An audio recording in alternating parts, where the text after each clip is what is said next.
नमस्कार, बहुत स्वागत आप सभी का। आप देख रहे हैं आपका प्रोग्राम कहानी कुर्सी की। मैं हूं सौरभ, आपके साथ चारों मेहमानों को लेकर हाजिर हैं हम। हर्षवर्धन त्रिपाठी जी, विनोद अग्निहोत्री जी, बहुत स्वागत सर। विजय जी हमारे साथ हैं, विजय त्रिवेदी जी, बहुत स्वागत सर आपका। समीर चौगांवकर साहब हमारे साथ हैं, बहुत स्वागत सर। तो होली तो चली रही है ना सर अभी? तो हाँ, अभी चल होली अभी जारी है, ठीक। लेकिन होली के बीच कुछ खबरें आज जो आ रही हैं वो उतनी अच्छी नहीं है। कल देखिए, होली शांति से पूरे देश में वैसे तो आप कह सकते हैं कि रही, लेकिन कई जगहों पर कुछ वारदातें हुई हैं, तो उनकी आज हम लोग चर्चा करेंगे। अच्छा, लोगों को लग रहा था कि उत्तर प्रदेश में कुछ ना हो जाए, क्योंकि सबसे ज़्यादा खबरें वहीं से आ रही थी। मस्जिदें और ढकी जा रही हैं तिरपाल से, पुलिस फ्लैग मार्च कर रही है। संभल जैसे जगह जो है खास तौर पर हॉटस्पॉट बने हुए थे। यूपी में कोई इंसिडेंट नहीं हुआ कल, लेकिन आस पड़ोस के राज्यों में और जगहों पर ऐसी वारदातें हुई हैं। झारखंड में कुछ जगह हिंसा हुई है। बिहार में होली को लेकर के तो नहीं, लेकिन अपराध को लेकर के कुछ खबरें हैं। और ऐसी ही कुछ सांप्रदायिक तनाव देने वाली खबरें जो हैं वो पंजाब से भी आई हैं, तो उनकी हम लोग आज चर्चा करेंगे। और इस सब के बीच में होली के माहौल पर कैसे अपना ही तड़का लगा रहे थे असदुद्दीन ओवैसी, उनकी कुछ बयानबाजियां वो आपको हम दिखाएंगे। और दक्षिण में अब मुस्लिम आरक्षण को लेकर के एक नया हंगामा शुरू हो रहा है। कर्नाटका सरकार ने जो ठेके दिए जाते हैं सरकारी कामों के, उसमें 4% मुसलमान आरक्षण लागू कर दिया है, उसको कैबिनेट से पास कर दिया है। इस पर खूब राजनीति हो रही है, उसकी बात हम करेंगे। और वक्फ अमेंडमेंट बिल को लेकर के all India Muslim personal law board जो प्रदर्शन नहीं कर पाया, अभी 2 रोज बीते, क्योंकि लोग ही नहीं उसके लिए तैयार हो रहे थे जाने के लिए, तो अब उसकी नई तारीख आ चुकी है। 17 तारीख को वो प्रदर्शन किया जाएगा दिल्ली के जंतर मंतर पर। उसकी बात भी आपके साथ हम करेंगे। तो मैं आपको एक एक करके वो घटनाएं बताता हूं। जैसे बिहार में एक सनसनीखेज वारदात हुई। 3 दिन में 2 एएसआई की हत्या हो गई, पुलिस इंस्पेक्टर। और नीतीश सरकार पर जाहिराना सवाल उठने लगे। आरजेडी बिहार में जंगल राज रिटर्न्स की बात कहने लगी। लेकिन इस मामले में एक नया मोड़ तब आ गया जब मुंगेर पुलिस ने एएसआई संतोष कुमार के हमलावर का हाफ एनकाउंटर कर दिया। ये शब्दावली दरअसल यूपी पुलिस की है। हाफ एनकाउंटर मतलब पैर में गोली, बिल्कुल यूपी योगी स्टाइल में। जैसे यूपी के बिखरू कांड में आपको याद होगा, गैंगस्टर विकास दुबे का एनकाउंटर किया गया था, कुछ कुछ वैसा ही पूरा मामला था। मुंगेर में भी पुलिस की गाड़ी पलट गई जिसमें आरोपी को लेकर जाया जा रहा था, और उसके बाद यही बताया गया कि वो पिस्तौल लेकर के भागने लगा, पीछे से गोली चलाई गई और उसकी गोली उसके पैर में लगी। अंतर इतना है कि विकास दुबे कांड में हाईवे पर भैंसों का झुंड आ गया, ये कहानी बताई गई थी, और मुंगेर में ये बताया गया कि सड़क पर बकरी का एक बच्चा आ गया और उस बचाने के चक्कर में गाड़ी पलट गई। ये बात हम नहीं कह रहे हैं, ये मुंगेर के एसपी खुद कह रहे हैं, आप सुने। 4 व्यक्तियों की अरेस्टिंग की गई थी। अरेस्टिंग के बाद जो है और जो अभियुक्त हैं जो फरार हैं, इन अभियुक्त जो अरेस्टेड थे उनके निशानदेही पे उनकी अरेस्टिंग करने के लिए थाना की टीम निकली हुई थी आज सुबह। और बाकरपुर बगीचा के पास जब थाना की टीम थी तो दुर्भाग्यपूर्ण उनकी गाड़ी जो है बकरी के बच्चे सामने रोड पे आने से एक पेड़ पे जा टकराई, और जिससे सभी जो थाने की टीम है वो चोटिल हो गई। और इसी का फायदा उठा के जो गुड्डू यादव अपराधी है, उसके द्वारा एक सिपाही का राइफल छीन करके कॉप किया गया और टीम पर ताना गया। इसमें वार्निंग दिया गया एसएचओ के द्वारा। वार्निंग के बाद जो है जब वो नहीं माना तो नियंत्रित फायरिंग एक आत्मरक्षार्थ किया गया, जो एक गोली इसके पैर में जा लगी है। दरअसल मुंगेर में एएसआई संतोष सिंह की हत्या हुई थी और उन पर हमले का आरोप जो है गुड्डू यादव नाम के एक शख्स पर लगा था, जिसका ये एनकाउंटर किया गया है। जिस जगह पर गुड्डू यादव का एनकाउंटर हुआ, जहां पर पुलिस की गाड़ी पलटी, ये बताया गया, इंडिया टीवी की टीम वहां पर पहुंची और समझने की कोशिश की कि वाकई जो कहानी बताई जा रही है कि क्या ऐसा ही कुछ वहां पर होने के साक्ष्य मिलते हैं। आप देखिए। 4 कमरों वाला ये मकान है रणवीर यादव का, अगर आप दिखा रहे हैं, यहीं पर हमला हुआ था एएसआई संतोष कुमार सिंह पर जब वो यहाँ आए थे। बताया जाता है कि पड़ोस के, ये वो सामने वाला बिल्डिंग है, ये पड़ोसी से झगड़ा कर रहे थे शराब पी करके। तो पड़ोसी ने सूचना दी कि रणवीर यादव गांव में हंगामा कर रहा है, तो डायल 112 को उन लोगों ने सूचना दी और डायल 112 की टीम घटनास्थल पर यानी इस घर में पहुंची। और यहाँ पर संतोष सिंह को आरोपी रणवीर यादव और उसके परिवार के लोगों ने मार पीट कर घायल कर दिया। ये जो साइकिल बिखरा हुआ है, यहीं पर मारपीट हुआ था। ये जो ब्लड गिरा हुआ है, यहाँ पर उनको रॉड से मारा गया है। पड़ोसी बता रहे हैं कि सबसे पहले रॉड से उनको मारा गया और यहाँ पर से उसके बाद फिर वो यहाँ आकर के गिर पड़े, यहाँ भी ब्लड का निशान है। फिर उसे घसीटते हुए बाहर ले गया। यानी रणवीर यादव और उसके परिवार के लोग घसीटते हुए बाहर ले गए। ये देखिए ब्लड के जो घसीटने का निशान है, ये 30 मीटर तक ये कंटिन्यू बना हुआ है। यानी यहाँ से उसको घसीटते हुए यहाँ बाहर लाया गया और एक कपड़ा से कुछ लोगों ने ब्लड रोकने की भी कोशिश की थी, तो वो कपड़ा भी यहाँ बिखरा हुआ है। तो ये देखिए ब्लड का निशान कंटिन्यू आगे जाता है। घर से बाहर रणवीर यादव और उसके लोगों ने बाहर निकाला और इसके पड़ोसी का कहना है कि वो अपने यहाँ उसको मार करके घसीट करके मेरे दरवाजे पर ला करके छोड़ दिए थे। क्योंकि इनका कहना है कि हमारे साथ ही झगड़ा हो रहा था, तो हमने ही पुलिस को सूचना दी और हमारे सूचना पर ही पुलिस यहाँ पहुंची थी। और इस सूचना पर जब पुलिस पहुंची थी तो उन लोगों ने जब संतोष कुमार सिंह पुलिस जवान को मारपीट कर घायल कर दिया, तो मुझे केस में फंसाने के लिए वहां मार करके उनको यहाँ पर ला करके घसीट करके छोड़ दिया। 30 मीटर तक यहाँ पर घसीट के छोड़ा गया है। ये हमारे सहयोगी बता रहे थे, जो एएसआई हैं उनकी हत्या जिस जगह पर की गई, वहां पर जो तस्वीरों में दिखाई देता है, आपने देखा इतनी हिम्मत किसी की हो जाए यूं रॉड से मारना पीटना, और उसके बाद खून में लथपथ वो व्यक्ति रहे होंगे एएसआई जो हैं, और उसको घसीट करके उनको सड़क पर दूसरी ओर लेकर के जाना। वो अपनी ड्यूटी पे थे, वो बिल्कुल ड्यूटी पर थे, वर्दी में रहे होंगे और झगड़ा निपटाने के लिए वो वहां पर गए थे। दो पड़ोसियों के झगड़े में एक पुलिस वाला, एक कर्मचारी जो है वहां पर हंगामे को शांत कराने के लिए गया और उनके ऊपर ऐसा हमला। मुंगेर में जो एएसआई की हत्या हुई, इस पर आरजेडी ने नीतीश सरकार को घेरा और कहा कि बिहार में लॉ एंड ऑर्डर चौपट है। आरजेडी का कहना है कि बिहार में जंगल राज नहीं, महाजंगल राज चल रहा है। बिहार में लॉ एंड ऑर्डर पूरी तरह से चौपट हो गया है। आदरणीय मुख्यमंत्री जी पूरी तरह से अचेत अवस्था में हैं। 3 दिनों के अंदर 2 पुलिस वाले की हत्या हो गई एएसआई की। अररिया के बाद कल मुंगेर में एक एएसआई पर, संतोष कुमार पर हमला किया गया और उनका इलाज के दौरान मौत हो गया। यह अपराधी राज, महाजंगल राज बिहार में कायम हो गया है। कानून व्यवस्था की धज्जी अपराधी उड़ा रहे हैं। अब पुलिस वाले भी जब सुरक्षित नहीं रहे तो बिहार में आम लोग तो भगवान के भरोसे हैं। आरजेडी ने बिहार की कानून व्यवस्था पर सवाल उठाए, तो वहीं आरोपी का हाफ एनकाउंटर भी बिल्कुल उसी अंदाज में हुआ जैसा कि यूपी में होता है। डिप्टी सीएम विजय सिन्हा कह रहे हैं कि अपराधियों के लिए बिहार में कोई जगह नहीं है। हर हाल में एक्शन होगा और ऐसे मानसिकता के लोगों को बख्शे नहीं जाएंगे जो इस तरह के प्रशासन पर अपने दबिश बढ़ाना चाहते हैं। आज तो बहुत हद तक माफिया पर अंकुश लगा है सरकार ने। आज बालू माफिया हो या दारू माफिया हो, लेकिन कुछ अराजक तत्व के मानसिकता के लोग हैं जो इस तरह के खेल खेलकर सरकार को बदनाम करना चाहते हैं। ऐसे लोग को चिन्हित कर करके जिस भाषा में समझेगा उस भाषा में प्रशासन समझाए। इनकाउंटर की भी जरूरत पड़ेगी, इनकाउंटर भी करेगा। आज आरा के अंदर हम प्रभारी मंत्री थे, हमने मुजफ्फरपुर और आरा में साफ शब्दों में कहा है कि अपराधी जिस भाषा में समझता है, भ्रष्टाचारी जिस भाषा में समझता है उस भाषा में समझाइए। सरकार की ओर से खुली छूट है। उप मुख्यमंत्री बड़ी कठोर भाषा बोल रहे हैं। चलिए ठीक है, क्योंकि अभी पुलिस ने एक एक्शन किया तो उनके पास बताने के लिए कुछ है, लेकिन पीछे कुछ दिनों में जो वारदातें बिहार में हुई हैं, आरजेडी का सवाल उठाना बिल्कुल उचित है कि हम पर तो जंगल राज का आरोप था, ये क्या है जो हो रहा है। एक तनिष्क का ज्वेलरी का शोरूम जो है वो लूट लिया जाता है दिन दहाड़े, उसकी तस्वीरें आपने देखी। उसमें इतने बेखौफ थे हत्यारे के डकैत की चेहरा भी नहीं ढका हुआ था। एक ये दूसरी वारदात है जिसमें एक एएसआई की हत्या की गई है। इससे पहले एक ऐसी वारदात दूसरे जिले में हो चुकी है अभी हफ्ता भर पहले ही। तो इसलिए ये सवाल उठना पूरी तरीके से लाजमी है। हर्षवर्धन त्रिपाठी जी। नहीं, देखिए आपने कहा कि विकास दुबे की तरह बिकरू वाले गाड़ी पलटी, ऐसा हुआ नहीं है। किसी भी अपराधी की इतनी हिम्मत हो जाए कि वो पुलिस को मरवा दे, पिटवा दे, गोली मार दे या गोली चला दे, तो उसको इस धरती पर रहने का अधिकार नहीं है।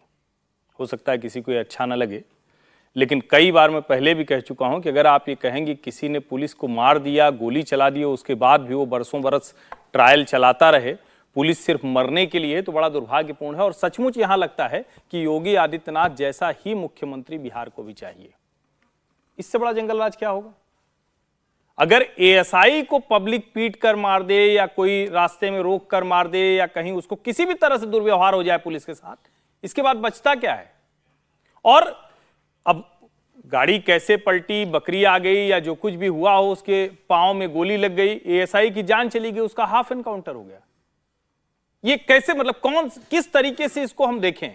और जो व्यक्ति इस तरह का दुस्साहस कर सकता है उसके लिए क्या है? पैर में गोली लग गई, आज नहीं तो कल छूट कर आएगा, सीधे सीधे उसने गोली चलाई नहीं है, फिर से जमानत पर आ जाएगा, फिर से वही कर्म करेगा। और कई बार जब पुलिस एनकाउंटर की बात होती है तो एक पक्ष तो खूब आता है मानवाधिकार वाला, किसका? गुंडों का, बदमाशों का, अपराधियों का, आतंकवादियों का। पुलिस वालों का क्या दोष है भाई, जो आपके लिए होली पर, दीपावली पर, ईद पर, हर त्योहार पर खड़े रहते हैं, पिस्तौल रहती है फिर भी नहीं निकालते हैं, लाठी रहती है फिर भी नहीं चलाते हैं, और कोई आके उनको मार के चला जाए, कोई भीड़ मार के चली जाएगी। ऐसे लोगों का इलाज तो करना ही चाहिए, और अगर नहीं हो पा रहा है तो बिना किसी बहस के ये जंगल राज है, नीतीश कुमार के राज पर एक काला धब्बा है। वैसे जो चर्चाएं चल रही हैं, आपने पूछा ना हाफ एनकाउंटर क्यों, यूपी वाला, तो ये यूपी में जैसे होता है वैसा तो मामला नहीं था। अब पुलिस भी बहुत सारी राजनीतिक कंपल्शंस के अंडर ही काम करती है, बहुत सारी बातें होती हैं। और देखिए, इस पर हम लोग, आप कहें कि ये क्या बात हुई, लेकिन ये हकीकत है कि धर्म और जाति हर चीज में आती है, और वो यहां भी शायद कुछ ना कुछ उसका असर रहा है, क्योंकि जिन एएसआई की हत्या हुई वो मुसलमान थे, और जो आरोपी है, अपने नाम में सुना, वो यादव था। तो ये इसकी सारी कंपल्शंस जो है वो भी मुझे लगता है रही होंगी, क्योंकि बात ठीक है, अगर पुलिस, अगर वो पकड़ में आ ही गया था तो अब ये बकरी आ गई और गाड़ी पलट गई, इस पर आप कितना एतबार करेंगे, वो क्यों हुआ? पुलिस ने उस पर गोली चलाई, ये फैक्ट है, लेकिन गोली चलाई तो जान से नहीं गया, वो पैर में ही उसके गोली लगी है। वो बिल्कुल पैर में लगी गोली, और जाहिर है जैसा कि पुलिस एसपी कह रहे हैं कि उसने राइफल छीन के भागने की कोशिश की और उसको चेतावनी दी गई, चेतावनी देने के बाद भी जब नहीं रुका तो गोली चलानी पड़ी और गोली पैर में लगी। हर्षवर्धन जी के हिसाब से तो अगर उत्तर प्रदेश होता तो शायद गोली सिर में लगती, बिहार पुलिस का निशाना पैर में लगा, उत्तर प्रदेश पुलिस का निशाना सिर में लगता। तो लेकिन उत्तर प्रदेश में भी पिक एंड चूज होता है। बुलंदशहर में एक इंस्पेक्टर को भीड़ ने मारा, और जो पकड़े गए बाद में जेल छूटे आए तो उनका माला बना के स्वागत हुआ। ये भी फैक्ट है, फिर आप कहेंगे फैक्ट आप दे देते हैं। इसी उत्तर प्रदेश में हुआ, बहुत दूर नहीं है, आपका जिला है। तो यहां भी कई बार जो है फैसले जो है, मतलब उनका औचित्य नहीं समझ में आता। विकास दुबे को तो पकड़ के पुलिस ला रही थी और गाड़ी में पकड़ के लाई, और उसके बाद गाड़ी पलट गई। अब वो क्या हुआ वो तो सारा जांच हो चुकी है, उस जांच की रिपोर्ट भी आ गई। आप कह रहे हैं बिहार पुलिस के फैसले पर सवाल ना उठाया जाए? नहीं, मुझे लगता है बिहार पुलिस ने पैर में गोली मारी।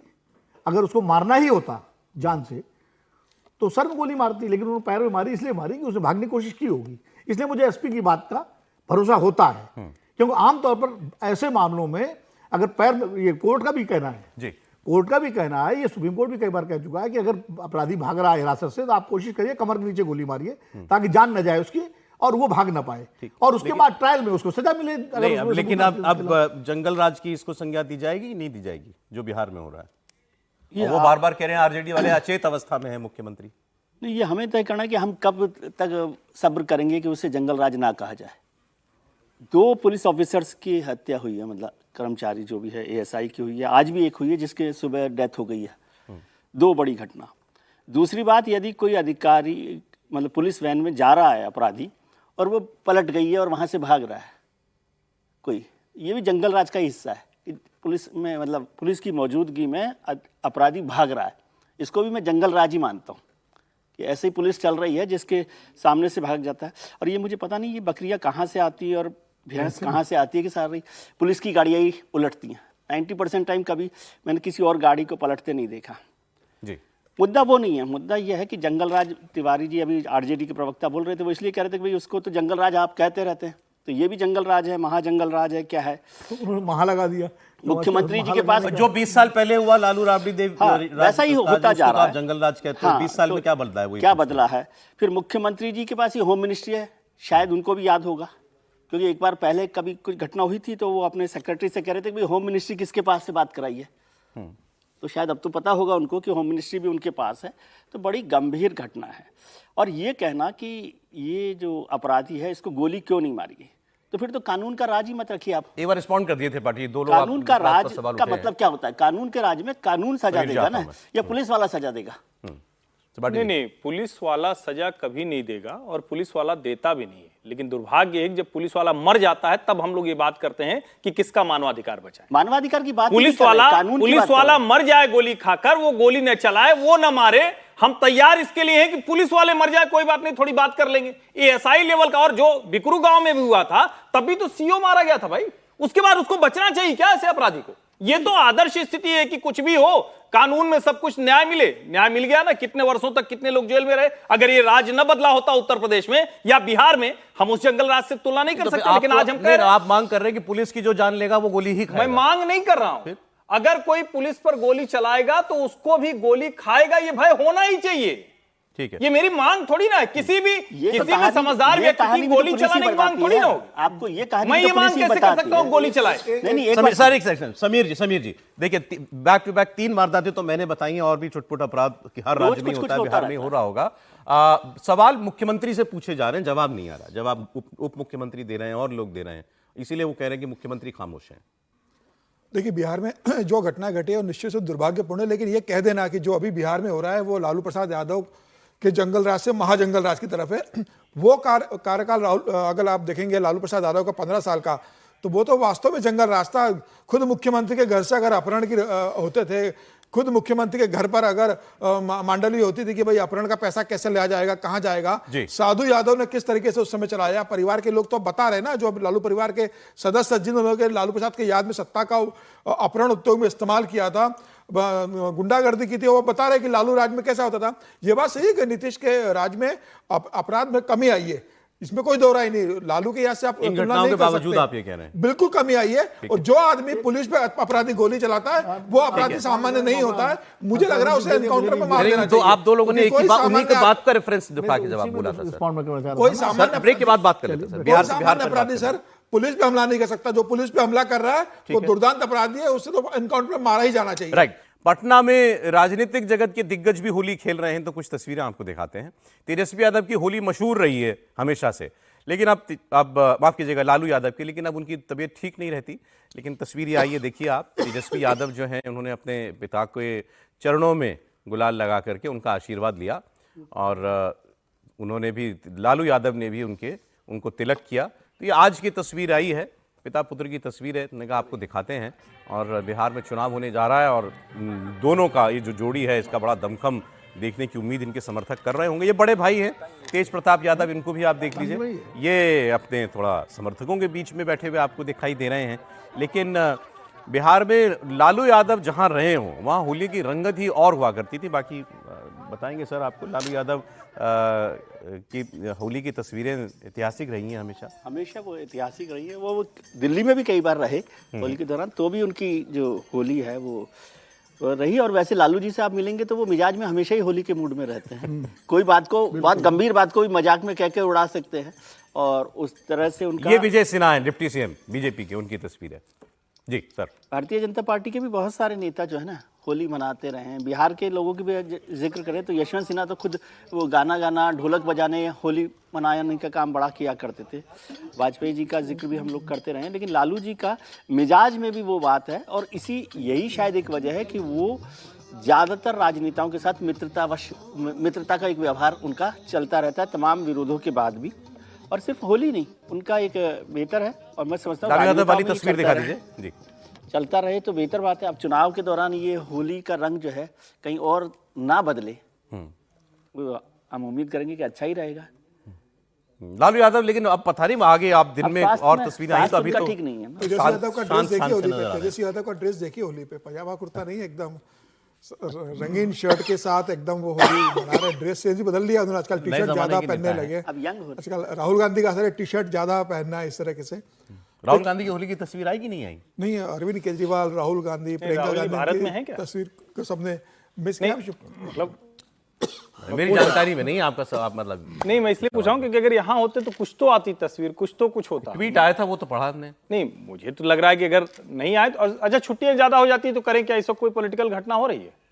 आप कोई खबर तो चला नहीं रहे हैं उस वक्त होली की? 4-5 दिन लगातार भी छुट्टी तो है बस 4-5 दिन की छुट्टी पार्लियामेंट भी नहीं है। अच्छा देखिए, लोग क्या करते हैं, छुट्टी मिलती है तो कहीं निकल जाते हैं। राहुल जी को छुट्टी मिलती है तो निकल जाते हैं अपना। तो मुझे लगता है कि मतलब, और सीरियस नोट पर कहें तो कतई ये अच्छा नहीं है कि देश की मुख्य विपक्षी का पार्टी का नेता ऐसे महत्वपूर्ण अवसरों पर कहीं दिखता नहीं। ये पोस्ट कर देना, ट्वीट कर देना उसकी राजनीति नहीं है। ये होना ये चाहिए था कि कैमरों में दिखता कि राहुल गांधी होली कैसे खेलते हैं, कैमरों में दिखता कि कैसे कांग्रेस के लोग उनके साथ होली के समय में मिल रहे हैं, ये दिखना चाहिए था। तो और जैसे दूसरे और सारे नेता करते हैं, कांग्रेस पार्टी के ढेर सारे नेता, क्या सुंदर होली के दृश्य होते हैं उनके यहाँ। हर पार्टी का नेता हो, क्या भाजपा, क्या सपा, क्या कोई नेता बाकी नहीं। लेकिन सवाल यह है कि मुख्य विपक्षी पार्टी का नेता कहां रहता है, ये तो पूछना पड़ेगा ना, ये पूछना चाहिए भी वैसे। और बाकी तो ठीक है। अच्छा, कमाल की बात यह है कि मोदी जी तो फिर भी होली मिलन का नियमित कार्यक्रम कर लेते हैं, उसमें सबको बुला लेते हैं। राहुल जी तो इधर वो भी नहीं करते शायद, या वो करते हैं? मुझे होली मिलन वाली कोई तस्वीर तो याद नहीं है मुझे। विनोद सर के ध्यान में होगा, नहीं करते राहुल जी का कोई होली मिलन, क्योंकि मोदी जी का तो प्रतिवर्ष होता है। राहुल जी ना होली मिलन करते हैं ना ईद मिलन करते हैं, और वो मिलन ही करते हो, यही बड़ी बात है। मतलब मिल लेते हैं ये तो गंभीर बात है। ये इसको कहते हैं ना कि सो क्या सुधार की सरसैया एक के दोहरे ज्यों नाविक के तीर, देखन में छोटन लगे और घाव करे गंभीर। तो इन्होंने कहा ना, होली मिलते ना ईद मिलते हैं, मिल ही लेते हो बहुत। अगली खबर पर बढ़ते हैं। यूपी के संभल में तो कल होली मना ली गई है, और कल रमजान का जुम्मा और होली एक ही दिन थी, तो लोगों को ये टेंशन थी कि कहीं कोई हंगामा बवाल ना हो। लेकिन संभल में बिल्कुल सब कुछ शांतिपूर्ण रहा। लोगों ने होली भी बड़े अच्छे से खेली और मस्जिदों में जाकर नमाज भी हुई। देश के पूर्वी हिस्से में बिहार, बंगाल, झारखंड, यहां पर ज्यादातर जगह आज होली मनाई जा रही है, और होली से पहले हिंसा की खबर भी आई। झारखंड के गिरिडीह से लेकर बंगाल के बीरभूम तक होली के बीच जमकर हिंसा की तस्वीरें देखने को मिली हैं। गिरिडीह में होली का जुलूस निकल रहा था, इस पर दूसरे समुदाय के लोगों ने हमला कर दिया। होली मना रहे लोगों पर पत्थरबाजी की गई, आगजनी तक की गई, दुकानों में आग लगा दी गई और कई गाड़ियों को भी आग के हवाले कर दिया गया। इसी तरह बंगाल के बीरभूम में भी हिंसा हुई है, जिसके बाद 17 मार्च तक के लिए इंटरनेट बंद कर दिया गया है। झारखंड में हुई हिंसा को लेकर बीजेपी सांसद निशिकांत दुबे ने एक बड़ा बयान दिया। उन्होंने खुलकर कहा कि इस हिंसा के पीछे बांग्लादेशी मुसलमान हैं। बांग्लादेशी मुसलमानों ने यहाँ के कल्चर को जो है वो तार तार कर दिया है। इस कारण से होली में गोड्डा में घटना हो रही है, हजारीबाग में घटना हो रही है, रांची में घटना हो रही है, गिरिडीह में तो ये हो रहा है। अब देवघर में जो है दुकान जला दी गई है जसीडी और चकाई मोड़ पर। कई एक लोग कह रहे हैं कि इसी होली के हुड़दंग में जो है उसी बांग्लादेशी घुसपैठियों ने, मुसलमानों ने जो है जला दिया है। ये घटना कांग्रेस के नीतियों के कारण हो रहा है, जिसमें कि वो बांग्लादेशी मुसलमानों को यहाँ ला रहे हैं, कभी सरस्वती पूजा के नाम पर, कभी दुर्गा पूजा विसर्जन के नाम पर, कभी जुलूस के नाम पर, कभी ताजिया के नाम पर, कभी मुहर्रम के नाम पर, कभी होली के नाम पर लगातार हो रही है। और मैं हमेशा कहता हूं कि यदि देश नहीं जगा, आदिवासियों की संख्या घट रही है वहां, यदि ये देश नहीं जगा तो एक दिन ये बांग्लादेश में मिलता हुआ आपको नजर आए। आप चुनाव में याद कीजिए, अभी गुजरा है झारखंड का विधानसभा चुनाव, और बीजेपी का सारा कैंपेन, मतलब मुख्य जो फोकस था वो बांग्लादेशी घुसपैठियों के मुद्दे पर ही था।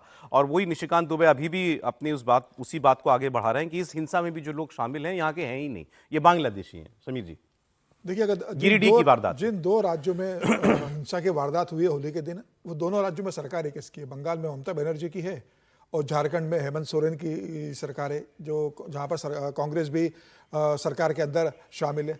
तो वहाँ इस तरीके से हिम्मत कौन करेगा? चाहे वो बांग्लादेशी घुसपैठी हो, चाहे वहाँ के स्थानीय हो या कहीं और से घुसपैठ करके आए, उन्हें पता है कि प्रशासन का यहाँ हमें सहयोग रहेगा, प्रशासन हम पे वो कार्रवाई नहीं करेगा जैसे उत्तर प्रदेश में या दूसरे राज्यों में दंगाइयों पर होती है। उत्तर प्रदेश में तो कोई इस तरह से कार्रवाई नहीं हुई। तो जब प्रशासन का सहयोग उन्हें मिल रहा है, उन्हें पता है कि अगर हम होली पर उत्पात करेंगे तो इसका वोट बैंक है वो जो इस तरह की हिम्मत कर रहा है कि हम होली मनाने नहीं देंगे, यहाँ पर जुमे की नमाज है तो आप होली नहीं मना पाओगे। ये बता रहा है कि बंगाल में किस तरीके से और वहाँ पर हेमंत सोरेन के राज्य में किस तरीके से हो रहा है। मुझे लग रहा है उत्तर प्रदेश से बड़े राज्य के अंदर जिस तरीके से संभल की इतनी संवेदनशील एरिया ये काफी हिंसा है। आप देखिए पूरी आग, दुकानों में, गाड़ियों में आग जिस तरीके से लगी, 7 से 8 गाड़ियां वहां पे कार्य जलाई गई है, कम से कम 10-12 मोटरसाइकिल आगे जाके जला दी गई है। बड़ा लंबे स्तर पर वहां पर हुआ है कि मार्केटों के अंदर तोड़फोड़ की गई है, आपके शोरूम के अंदर रात के अंदर। और ये नहीं चला है कि दिन में नहीं, रात तक ये कार्यक्रम वहां पर चलता रहा है। पुलिस ने कहीं ऐसे को हस्तक्षेप करके उसको कंट्रोल करने की कोशिश नहीं। आपने बंगाल का नाम लिया तो वहां का भी बता देता हूं। बंगाल के कई शहरों में होली पर हिंसा की खबर है। नंदीग्राम में एक मंदिर पर तोड़फोड़ हुई, बीरभूम में दोनों तरफ के लोग आमने सामने आ गए, जिसके बाद वहां पर 17 मार्च तक के लिए इंटरनेट सेवा बंद है। बीजेपी के नेता शुभेंदु अधिकारी रामनवमी को लेकर के अभी से एक बयान दे रहे हैं। उन्होंने रामनवमी पर सनातनी शक्ति प्रदर्शन की अपील की है।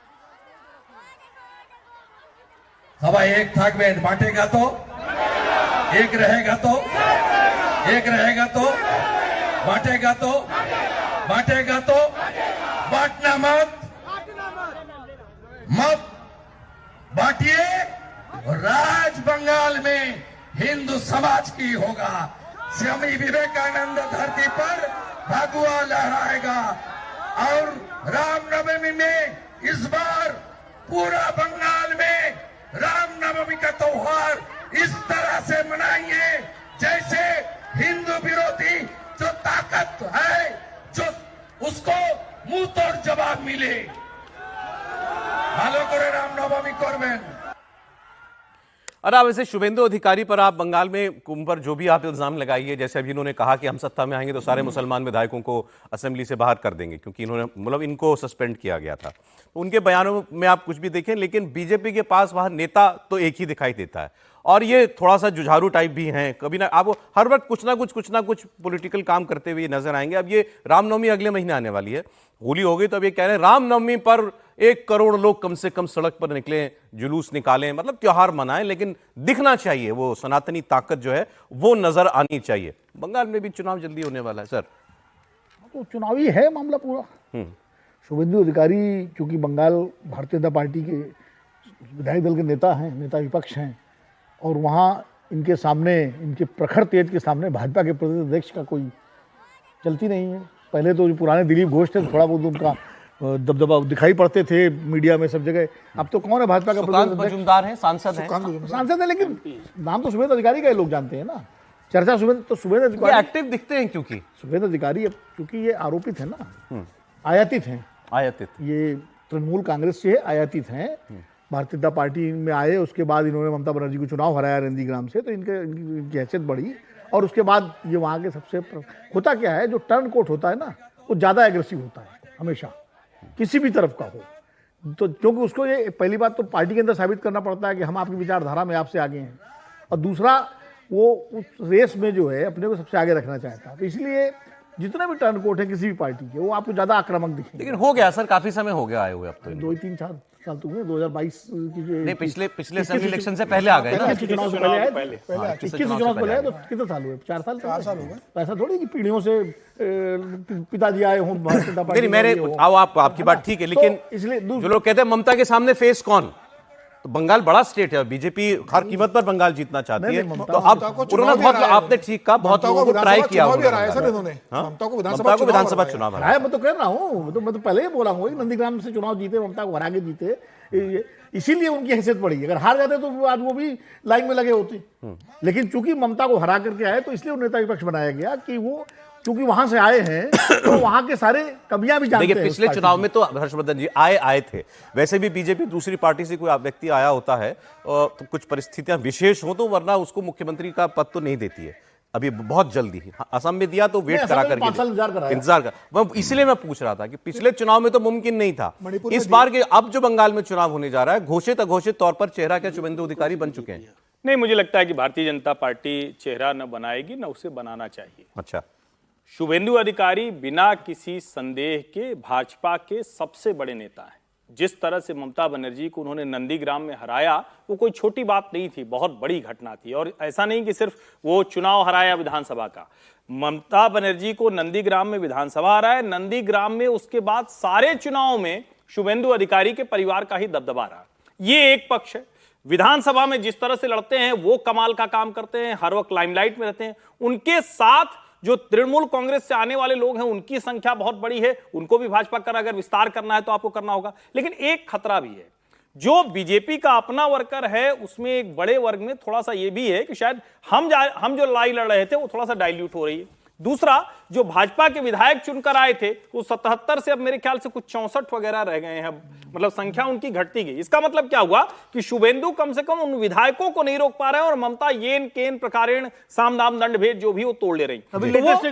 एक विधायक अभी गए, तो वो ये नहीं करेंगे कि चेहरा बनाए, लेकिन हाँ चेहरे के तौर पर यही दिखेंगे और दिखना भी चाहिए। लड़ाई भी यही लड़ रहे हैं, भारतीय जनता पार्टी को, जो टीएमसी से आए हैं उनको, और जो बीजेपी को, उनके संतुलन के साथ ही लड़ाई लड़नी पड़ेगी।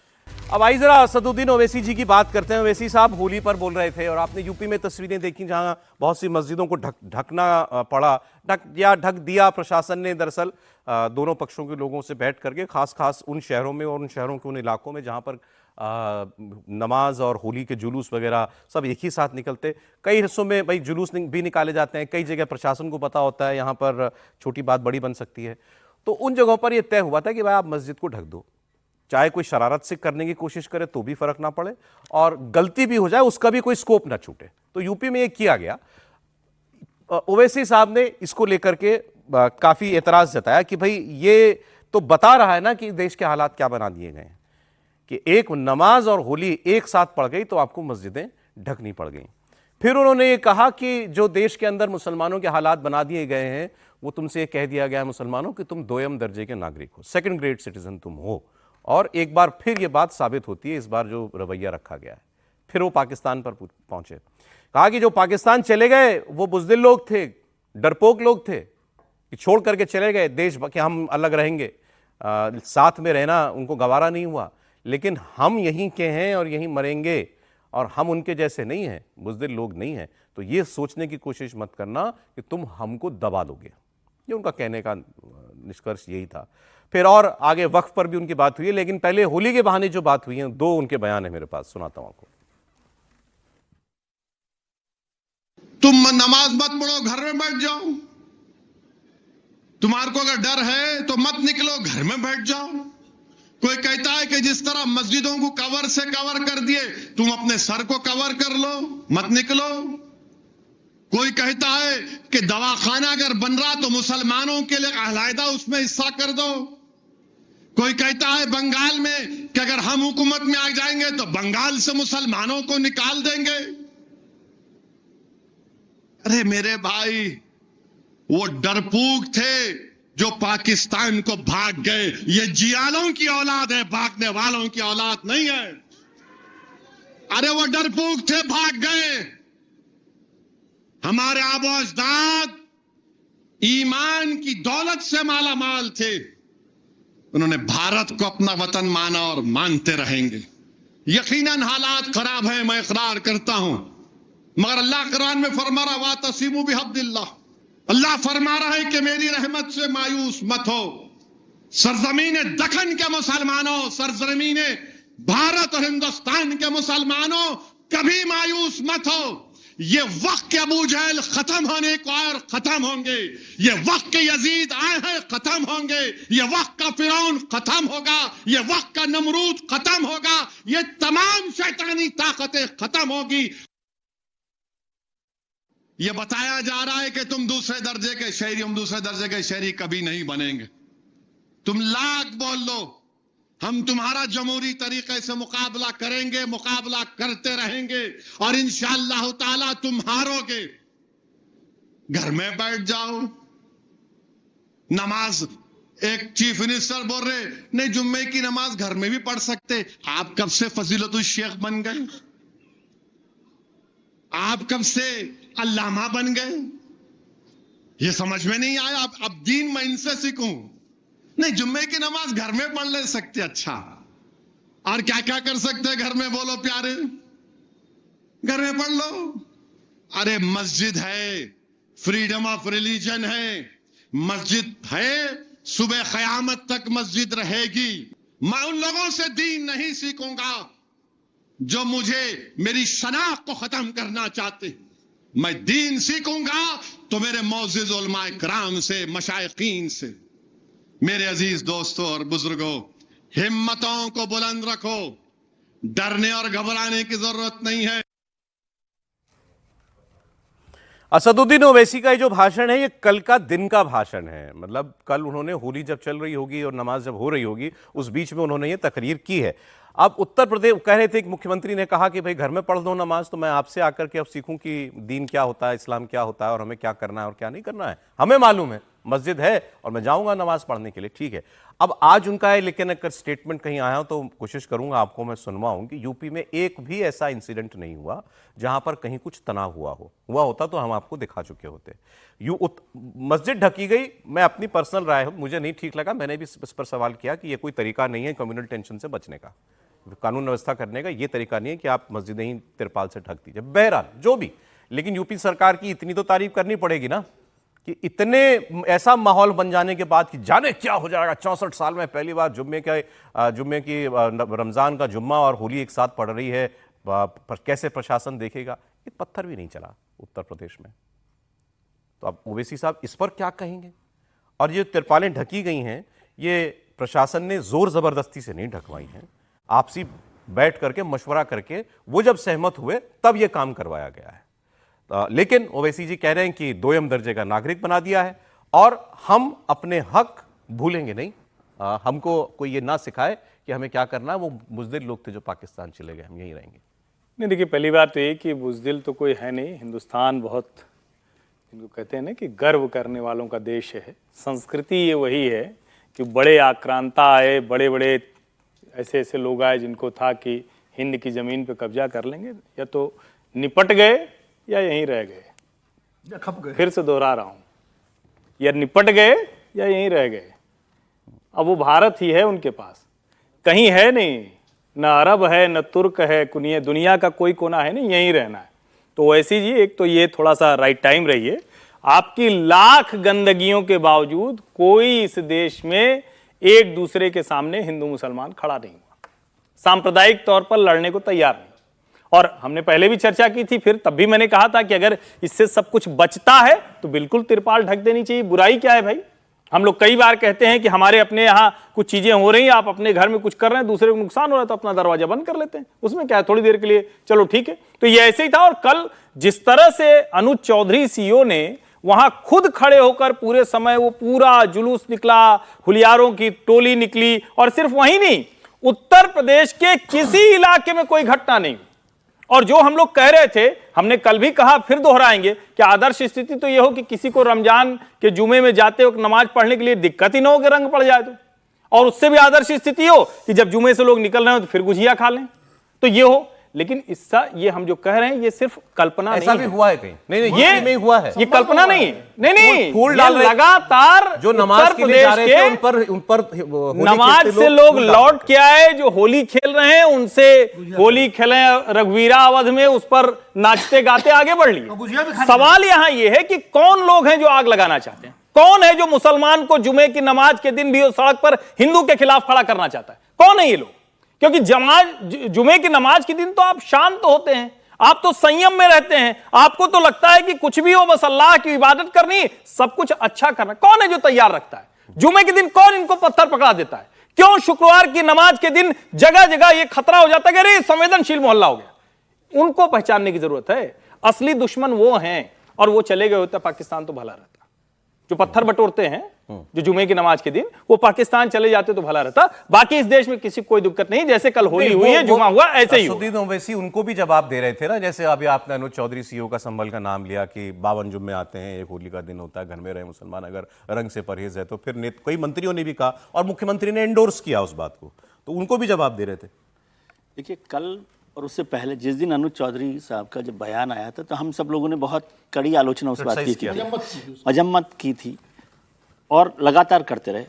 कल आप तो होली खेल रहे थे, हम यहाँ थे, तो जिस वक्त ये जुम्मे की नमाज का वक्त था तो होली का जो जुलूस है वो वहाँ से निकल रहा था। भास्कर अपने आपके सहयोगी वहाँ पर थे और हमने देखा कि वही अनुज मिश्रा उस पूरे व्यवस्था को देख रहे थे और उनके रहते हुए वो आराम से जुलूस निकल गया, जुम्मे की नमाज भी आराम से हो गई। और आज आप घटनाएं बता रहे हैं, गिरिडीह की बताई, बीरभूम की बताई, बंगाल की बहुत सारी घटनाएं बताई, उत्तर प्रदेश की एक भी घटना नहीं है ही नहीं। तो जितने एक हफ्ते हमने उनकी आलोचना किया तो ये हमारे जो मन से ये बात भी होनी चाहिए कि उस सरकार ने बेहतर किया। तो प्रिकॉशनरी मेजर्स में भी यदि मतलब ये बात हमें अच्छी नहीं लगी, आपको भी नहीं लगी कि तिरपाल से ढका जाए, लेकिन क्या बेहतर नहीं है जो कल भी मैंने चर्चा की थी कि प्रिकॉशनरी मेजर के तौर पर यदि आराम से हो गया तो इतनी सी चीज को बर्दाश्त किया जा सकता है। मान लीजिए तिरपाल नहीं, मान लीजिए तिरपाल नहीं ढके जाते, मान लीजिए कुछ हो जाता तो फिर आप क्या कह सकते हैं कि बर्दाश्त इसमें क्या करना भाई? ऐसा तो कुछ था नहीं कि उनको नहीं, मैं कह रहा हूं मान लो कुछ हो जाता, एहतियात बरतना, हम दूसरी हम कह रहे हैं कि कुछ हो जाता तो फिर हम सवाल करते हैं कि क्यों नहीं किया आपने। तो प्रिकॉशनरी मेजर्स के तौर पर भी ऐसा कर लिया। और ये रोज रोज कहना, हिंदुस्तान में तो कोई आदमी नहीं कहता, हिंदू तो कोई नहीं कह रहा कि मुसलमान दोयम दर्जे के हैं। अब ओवैसी साहब जब तक दोयम दर्जे का मुसलमान को नहीं बताएंगे तो उनकी पॉलिटिक्स नहीं चल रही है। और वो खुद देख रहे हैं कि उनकी तमाम कोशिशों के बाद भी उनकी पॉलिटिक्स नहीं चल पा रही, हर जगह वो खारिज ही हो रहे। तो इसका मतलब जो हिंदुस्तान का मुसलमान है वो उनकी उस राजनीति के साथ नहीं चल भी बोला, इन्हीं पर बोलना है। अच्छा, ओवैसी साहब की यूएसपी यही है कि कुछ ऐसा बोले जिसपे उनकी चर्चा करें, यही उनकी पॉलिटिक्स है, इसीलिए वो हर जगह खारिज होते हैं।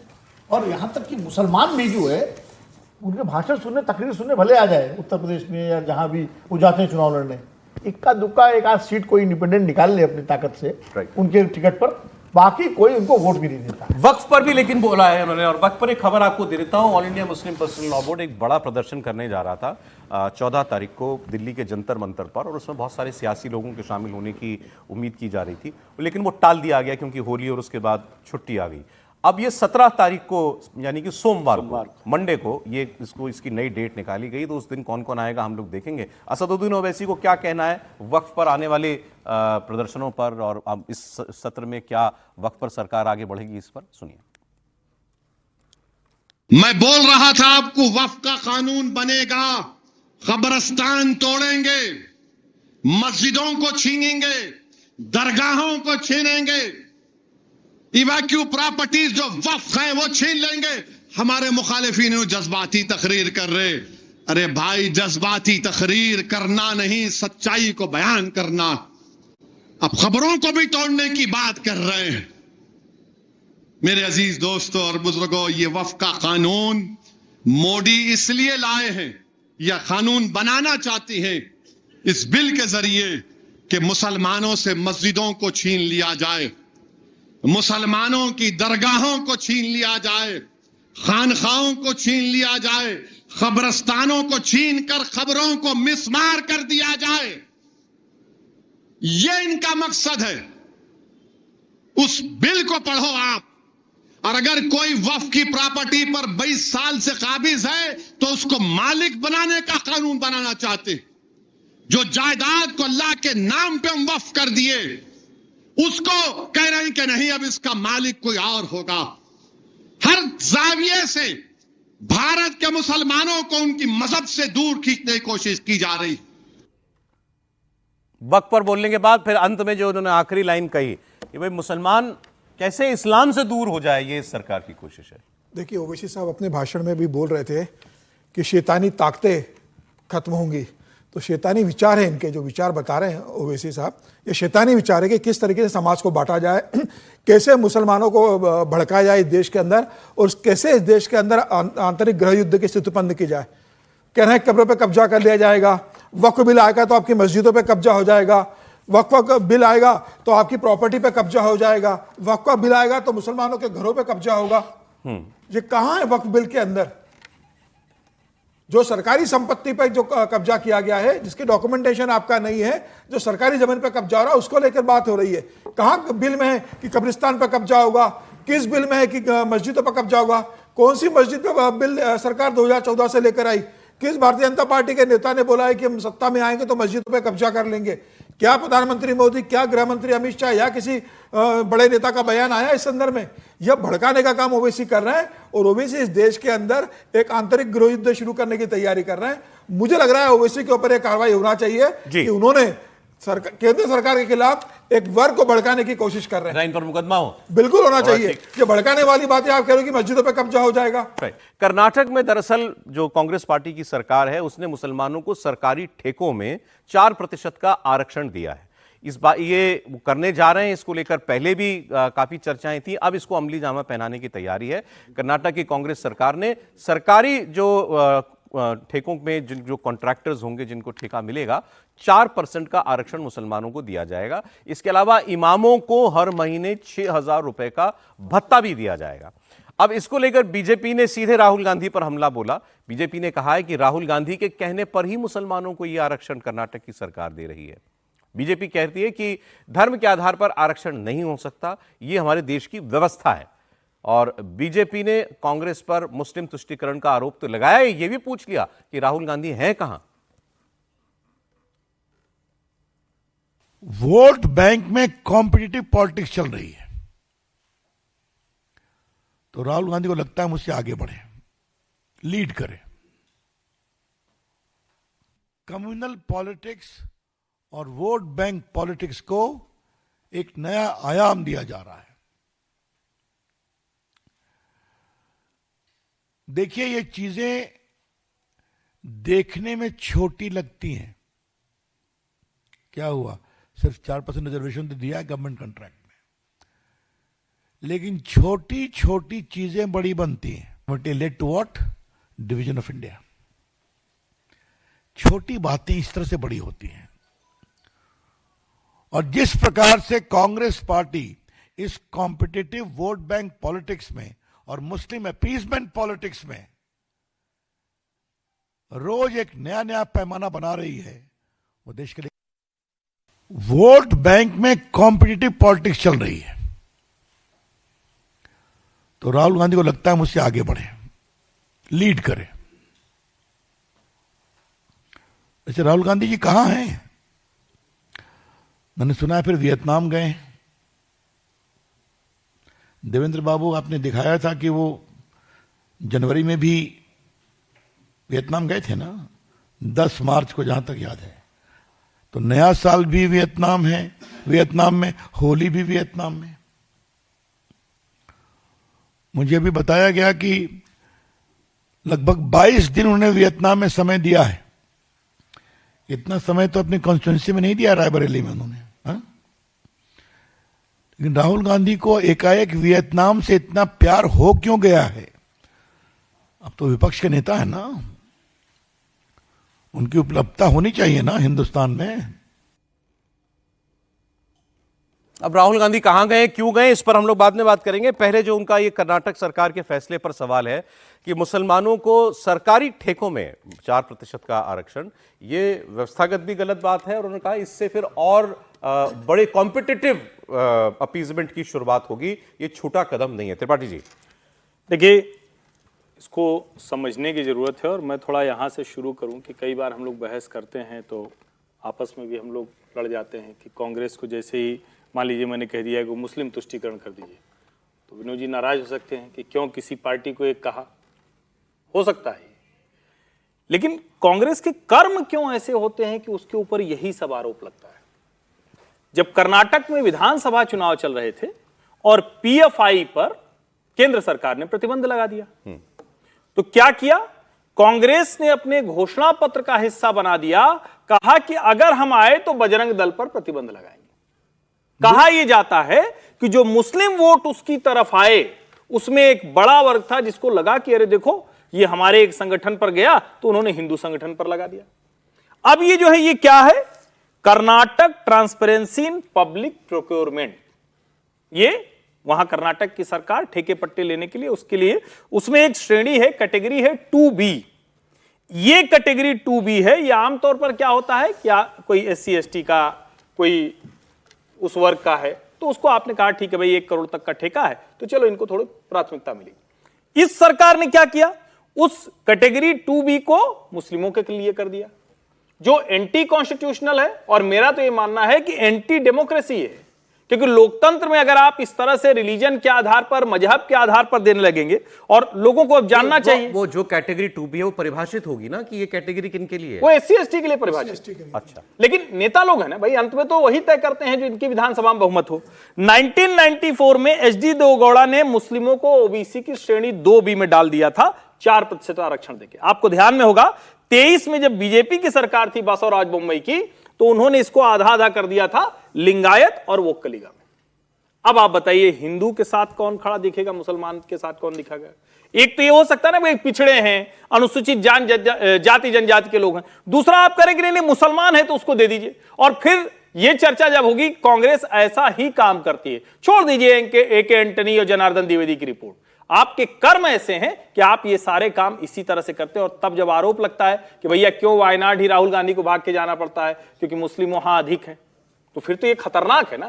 कांग्रेस पार्टी के लिए भी खतरनाक है और देश के लिए भी। अगर एक पार्टी इस तरह से व्यवहार कर रही तो खतरनाक। अकेले नहीं है ना, लेकिन आंध्र प्रदेश में तो NDA की सरकार है ना, वहां भी 4% मुसलमानों को आरक्षण देने की बात कही थी चंद्रबाबू नायडू ने। विरोध किया है, बीजेपी सरकार में साथ में रही, लेकिन बीजेपी ने उसका विरोध किया है कि अब ये स्वीकार नहीं करेंगे। और देखिए सिर्फ इस पर एक क्लैरिटी होनी चाहिए ताकि व्यूअर्स को पता लगे।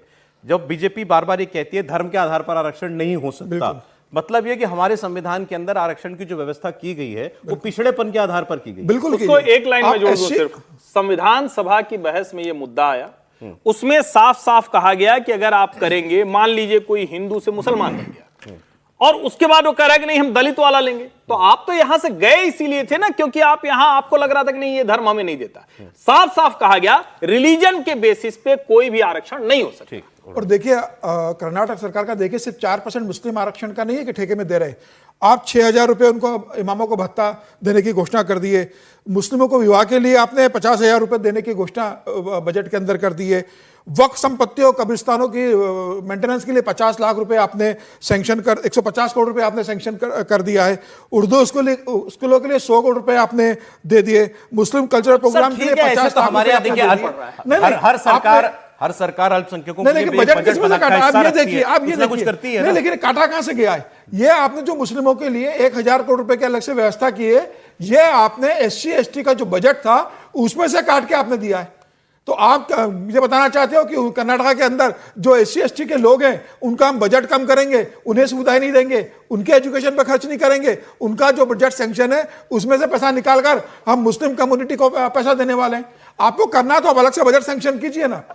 आप 4% जो SC ST के लिए आरक्षित है उसमें से आप मुसलमानों को दे रहे हैं। 150 करोड़ रुपए जो SC ST स्कूलों के विकास के लिए वो 150 करोड़ रुपए आप पूरा दे देते हैं। जो कोई भी पार्टी या कोई भी सरकार मुसलमानों को आरक्षण देने का प्रयास करती है, इनको मालूम है कि अदालत में जाता है और हर बार विदाउट फेल अदालत इसको रोकती है कि आप मालूम है ना उनको सर, फिर भी उनको मैसेज देना है ना सर, उनको उस कम्युनिटी को मैसेज देना है कि देखिए हम तो आपके साथ हैं, कोर्ट आपको सपोर्ट नहीं कर रही, हम तो आपको नहीं कर रहे हैं। वसुराज बोम्मई ने जब वो उसको कैंसिल करके आधा लिंगायतों को और आधा वकालिंगा को दिया तो वो भी सुप्रीम कोर्ट ने रोक दिया था चुनाव से पहले कि आप इसको भी ऐसा नहीं कर सकते, स्टे कर दिया था।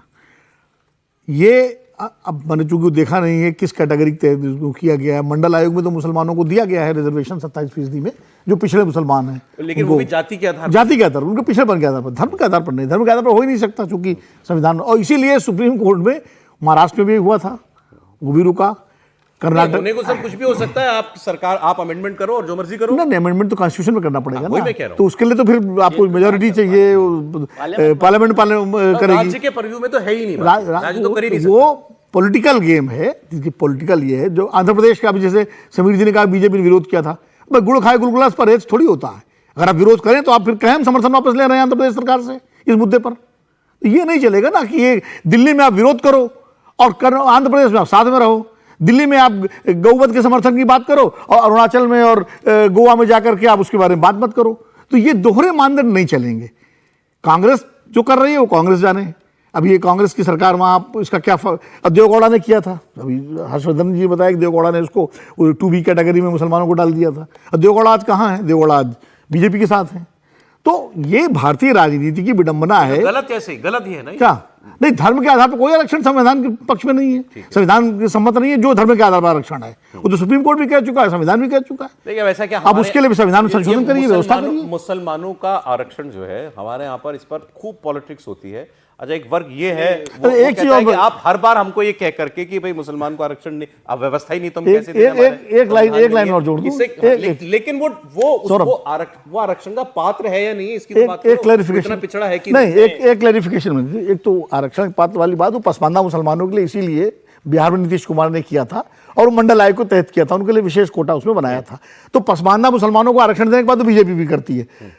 मैं जो इमामों की तनख्वाह का मामला है इस पर मैं बता रहा, इमामों को जो तनख्वाह दी जाती है सरकार, ये जिम्मेदारी सरकार की है, लेकिन दी जाती है वक्फ बोर्ड के पैसे से, और ये सुप्रीम कोर्ट का फैसला है ऑल इंडिया इमाम संगठन की रिट पर। जमील उल रियासी जो इनके उमर रियासी फादर थे, उनकी रिट थी। सर इस पर आप बोलिएगा, मैं दूसरी खबर भी बता देता हूं क्योंकि हम आंध्र की चर्चा कर रहे थे। तो पवन कल्याण जो है डिप्टी सीएम है आंध्र प्रदेश के, ये हिंदी तमिल जो विवाद चल रहा है जिसको कि डीएमके केंद्र वहां तमिलनाडु में और यहाँ केंद्र के बीच में, शिक्षा मंत्रालय के बीच में जो विवाद है, इस पर आंध्र प्रदेश के डिप्टी सीएम पवन कल्याण का एक बड़ा बयान सामने आया है। दिखाइए जरा। पवन कल्याण कह रहे हैं कि उन्होंने तमिलनाडु के सीएम पर तीखा हमला किया, उन्होंने तमिलनाडु के नेताओं पर पाखंड करने का आरोप लगाया है। जनसेना पार्टी के प्रमुख हैं पवन कल्याण। इन्होंने कहा कि तमिलनाडु के नेता हिंदी का विरोध क्यों करते हैं मुझे समझ में नहीं आता, जबकि कमाई के लिए अपनी फिल्मों को हिंदी में डब कराते हैं।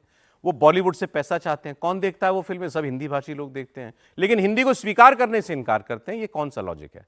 साथ ही उन्होंने इस ट्राई लैंग्वेज फॉर्मूले को पूरी तरीके से सपोर्ट किया, कहा 2 से ज्यादा भाषाएं पढ़ाई ही जानी चाहिए। और ये डिप्टी सीएम है, इनके जो मुख्यमंत्री हैं आंध्र प्रदेश के चंद्रबाबू नायडू, उन्होंने तो आगे बढ़ के यह कहा कि 3 क्यों, मैं 10 भाषाएं पढ़ाऊंगा, होना ही चाहिए। सुनते हैं। अरे इनका बयान नहीं है सर, हाँ सॉरी, बिल्कुल आंध्र प्रदेश को, इनको भी तेलुगु से उतना ही प्यार होगा जितना उनको तमिल से प्यार है स्टालिन साहब को, लेकिन इनको तो ऐतराज नहीं होता है, तो कहते हैं पढ़ाओ।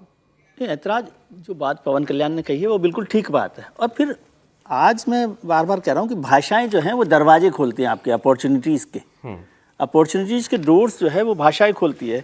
और हिंदुस्तान में आप राजनीति करें, व्यवसाय करें, सरकारी जॉब में आप IPS हैं, IAS हैं, तो IAS एक दिन तो तमिलनाडु में होता है, एक दिन दिल्ली में होता है, एक दिन उत्तराखंड में होता है। तो वो भाषा को लेकर विरोध कोई कारण नहीं होता। और वो स्टालिन साहब को भी पता है, अभी इलेक्शन है, देखिए ये इलेक्शन खत्म हो जाएगा तो फिर विरोध नहीं होगा, चलता रहेगा। क्योंकि ये सारी चीजें, ये पाखंड कह लें आप, या राजनीतिक मजबूरी कह लें, या राजनीति का स्टाइल है, दाव है, उसको करते रहते हैं और उसका इस्तेमाल भी करते हैं। हो सकता है उसका कभी चल जाता है, कभी नहीं चलता। सनातन का भी विरोध चलता है। जैसे मुसलमानों की बात भी हुई, माइनॉरिटी को लेकर आपने जो सवाल किया वो महत्वपूर्ण है कि पहले इस पर बहस हो कि क्या मुसलमानों को आरक्षण चाहिए कि नहीं चाहिए, उनका समाज क्या कहता है। अब यदि हम 2005 की उस रिपोर्ट पर ही चले सच्चर कमेटी की रिपोर्ट, सच्चर कमेटी की रिपोर्ट से क्या हम आगे बढ़ें? इस सरकार ने या किसी सरकार ने कोई ऐसी रिपोर्ट तैयार की कि भाई आजकल स्टेटस क्या है? वैसे तो पूरी इस सरकार ने तो अभी पूरे देश का स्टेटस नहीं बताया, शायद उनको भी नहीं पता है कि क्या है, क्योंकि जनगणना हुई नहीं है। तो वो चल रहा है। दूसरी बात, रविशंकर जी ने एक बहुत अच्छी बात कही कि ये कॉम्पिटिटिव पॉलिटिक्स का हिसाब है, क्योंकि कॉम्पिटिटिव पॉलिटिक्स होती है तभी वो देवेगौड़ा साहब के साथ रहते हैं जिन्होंने पहले आरक्षण किया कर्नाटक में, है ना। और कॉम्पिटिटिव पॉलिटिक्स होती है, हाँ। और फिर महाराष्ट्र तो याद है, ये तो 6,000 रुपए पे आप नाराज हो रहे हो, मतलब 18,000 बढ़ाया था उन्होंने, 16,000 रुपए, 16,000, 8 से 18,000 रुपए। तो वो इस बात से मैं सहमत हूँ कि रविशंकर जी जानते हैं कि ये कॉम्पिटिटिव पॉलिटिक्स का जमाना है और उसमें वो साहब। अब राहुल गांधी की बात करें सर, क्योंकि बाबा 1 मिनट रह गया। प्रोग्राम में ये हर्षवर्धन जी ने सवाल उठा दिया था कि राहुल गांधी की होली की तस्वीर नहीं है, हर्ष जी का प्रिय विषय है राहुल गांधी। है तो अब रविशंकर प्रसाद कह रहे हैं कि मुझे, मेरी जो मालूमात है वो 22 दिन बिता चुके हैं पिछले कुछ वक्त में वियतनाम में, नए साल पर भी वियतनाम गए थे, होली पर भी वियतनाम है। ये रविशंकर प्रसाद कह रहे हैं, हम नहीं कह रहे हैं। जवाब मिल गया आपको? नहीं, जवाब तो मिल गया, लेकिन अगर ये जवाब है तो देश के लिए, और देश के लिए तो बहुत दिक्कत नहीं होगी, क्योंकि जाहिर है लोकतंत्र है, यहाँ एक पार्टी धीरे धीरे खत्म होती जाएगी, हाशिए पे जाएगी, उसकी जगह दूसरी आएगी, लोकतंत्र में बहुमत से सरकार चलेगी, मोदी जी चला ही रहे हैं। लेकिन नेता विपक्ष हैं, वो इस देश के विपक्षी स्वर के लिए वो कितना खतरनाक है कि राहुल गांधी जी को जब अवसर मिलता है वो देश छोड़ के निकल लेते हैं। कोई कह सकता है, कई बार जब हम कहते हैं तो कभी कभी हो सकता है भाई जाए, कोई दिक्कत थोड़ी ना है, लेकिन जिस व्यक्ति के लिए राजनीतिक तौर पर इतनी बड़ी मुश्किल हो, इतनी संकट की घड़ी हो, उसको अपनी पार्टी के अस्तित्व का मसला हो, बिना नेता प्रतिपक्ष के हरियाणा में बजट तक आ गया, और वो व्यक्ति कहां गायब है? विदेश चला जाता है। तो अब ठीक है, अपने निजी सुख ज्यादा हैं, पार्टी के, कांग्रेस के सुख, उसकी बेहतरी वो कम है, ये कांग्रेस के कार्यकर्ताओं के लिए सोचने का विषय है।